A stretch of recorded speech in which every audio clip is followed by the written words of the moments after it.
Tudo começou com a vinda de dois missionários suecos que, antes de chegarem no Brasil, visitaram o movimento de despertamento e avivamento espiritual da Rua Azusa, em Los Angeles, nos Estados Unidos. Daniel Berg e Gunnar Wingre atenderam a chamada missionária ao receberem uma revelação de Deus acerca do Pará. Porém, ambos não sabiam aonde ficava. Ao pesquisarem no mapa, descobriram que se tratava da região norte do Brasil. Obedecendo ao ID, chegaram às terras brasileiras em 19 de novembro de 1910.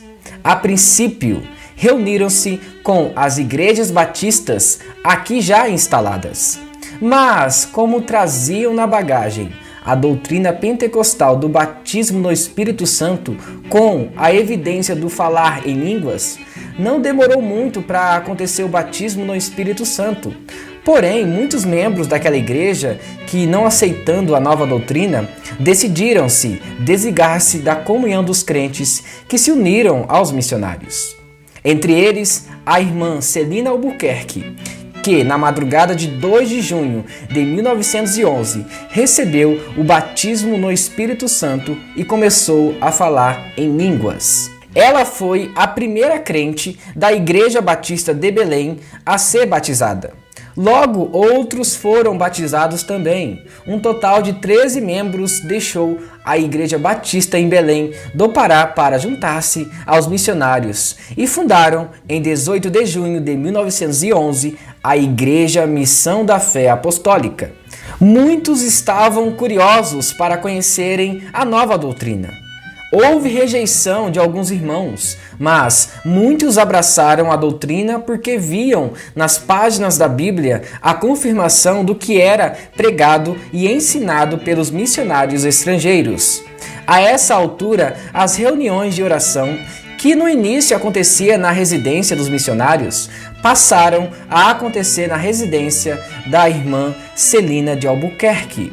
Reunidos na casa da irmã Celina, por sugestão de Gunnar Wingre, em 18 de janeiro de 1918, registrou-se a Igreja Assembleia de Deus, nome que traz até hoje. Tendo origem no movimento pentecostal do início do século XX, na América, as Assembleias de Deus do Brasil cresceram nos moldes da Igreja do Novo Testamento, aonde os discípulos, cheios do Espírito Santo, levaram o Evangelho a todo mundo. Não muito tempo depois, as Assembleias de Deus chegaram aos grandes centros urbanos das regiões Sul e Sudeste, como Porto Alegre, São Paulo e Belo Horizonte. Em 1922, chegou ao Rio de Janeiro, no bairro de São Cristóvão, e ganhou um impulso com a transferência de Gunnar Wingre, de Belém do Pará, em 1924, para a então capital da República.